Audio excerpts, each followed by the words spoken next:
Fort Knox has been in the news lately. It makes me recall a fun time in my childhood when I visited Fort Knox. But spoiler alert, I didn't get to see the gold or much of anything. This was back in the early 1970s. And my dad had a opportunity to take a business trip across the country to go to a conference. And he thought that it would be an opportunity for him to have a family vacation. So he took a few extra vacation days on either side of this, and we loaded up the RV and planned to take a trip across the country in our ratty old RV. Our RV was nothing to look at. It was a early Ford F-350 pickup truck without the bed on it. And instead of the bed, they had bolted on a camper. And so it was a chassis mount camper. So it looked a lot like a pickup truck with a camper slid into the back bed. But this camper was just a little bit bigger and bolted on the chassis. And it was nothing to look at. Certainly didn't turn heads, or, well, maybe it did, but not for the right reasons. But it worked okay for us. And we would go camping occasionally. So opportunity for an epic road trip. Now, this is back in the 1970s, and so we didn't have the technology that we have today. When we were on the road, we didn't have a phone. Cell phones weren't around. We didn't have the internet, so you couldn't Google the attractions along the way and Google things like Fort Knox visiting hours. No. And we also didn't have GPS. You had to navigate with paper maps. My dad was a member of AAA Road Club, and one of the services that they provided was trip routing service and trip planning. So he goes downtown to the AAA office, and they printed up a whole stack of paper maps for our journey. And they would print up maps, and you'd sit at a desk with a AAA agent, and they would provide trip routing services for you. So they would go through all these paper maps with a highlighter and highlight suggested roads that they think would be good choices. And they kept track of things like saying, well, this highway's been under construction, so it would probably be a good idea to avoid that one and take this route instead. And as you go along the route, they would highlight things like, oh, by the way, the birthplace of Kentucky Fried Chicken is just off the road over here by 20 miles, so maybe you want to do a little excursion and see that attraction or this attraction. And we didn't have Yelp back then, but we did have AAA, and AAA would say, people report that this is a really great thing to visit, and this might be a bit overrated, and they'd help you plan out things that you might want to see along the way. So my dad comes home from AAA with a whole stack full of paper maps detailing our route. I think AAA called them triptychs at the time. And we loaded up the truck with all of our stuff and a whole lot of tools, because it was always an adventure taking the camper out. There was almost always some roadside repair to be done. And again, we didn't have cell phones, so it wasn't quite as easy as things are today. We headed off on our journey. My dad did his couple days worth of business conference he needed to go to, and we continued on across the nation. And it was good times traveling around in the old RV and seeing the sights. And I feel really fortunate that I've been able to see so much of our great nation. And seeing it on the road like that, it's going through all the small towns, you really get to learn a lot about the country. And then one evening, my dad perks up and he says, hey, you know what? Tomorrow we plan to be going pretty close to Fort Knox. I think we should stop by and check it out. And I was a little kid. I was probably 7, 8, maybe 9 years old. And even as a little kid, I remember questioning my dad, going, Dad, I don't think they're going to let us see Fort Knox. And my Dad was going, Fort Knox is an American icon. It's part of the U.S. government. And since it's a government institution, and we are the United States, the government is by and for the people in this country. So if it's a government institution, it's open to the people. No, any government organization you can walk into and, it's owned by the people, it serves the people. So Fort Knox, we'll just go check it out.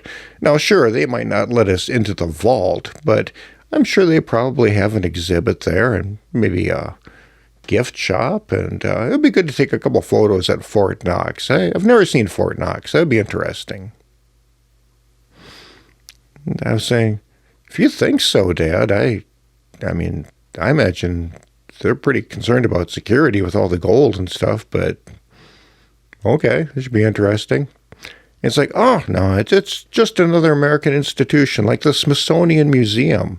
You can walk in, I'm sure of that. Okay.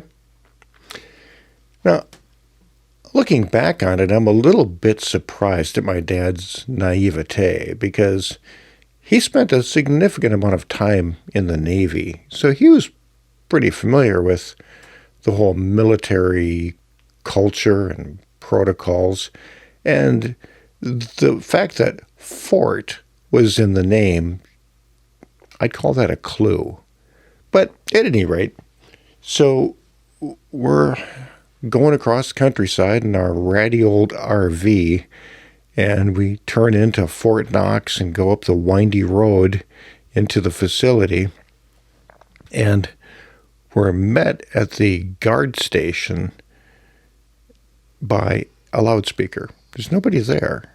We just have a closed gate and a PA speaker aiming at the vehicle. And as we pull up, some floodlights turn on and light us up, and a command barks over the speaker of, "State your purpose." So my dad rolls down his window and talks to the speaker and says, "We're just here for a tour. On a family vacation, wanted to check out Fort Knox." Command comes back from the speaker, something along the lines of, "Negative, this is a secured facility."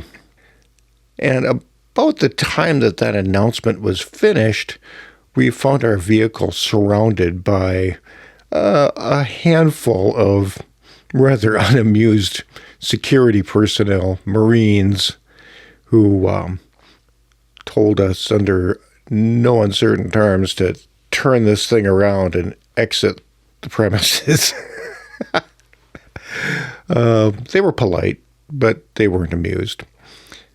And I remember at the time thinking, good thing we didn't get arrested, or at least detained and interrogated, searched.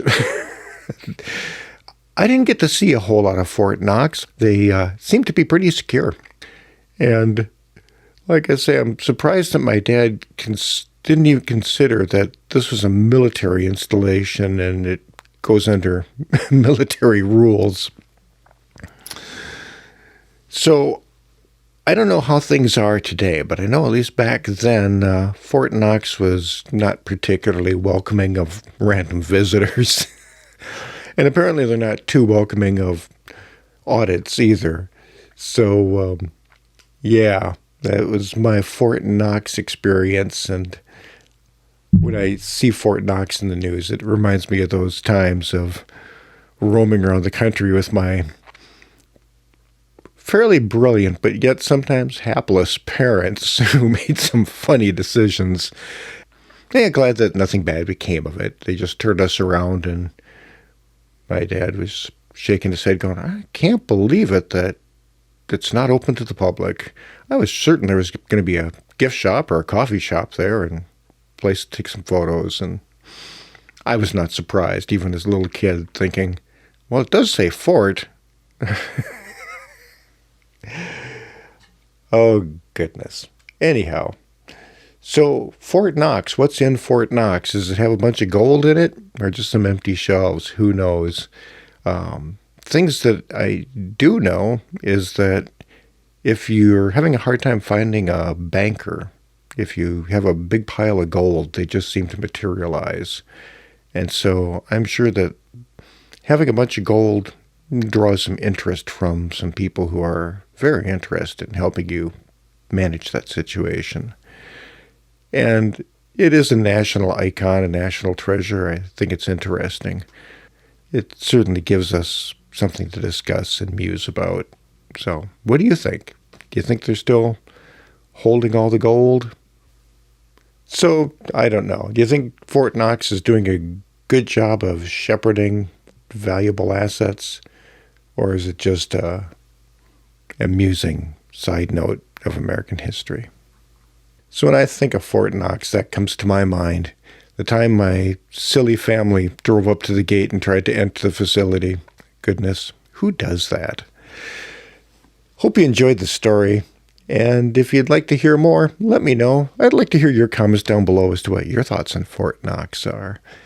And till next time, I hope you have a good time. If you enjoy the channel, please consider subscribing to it.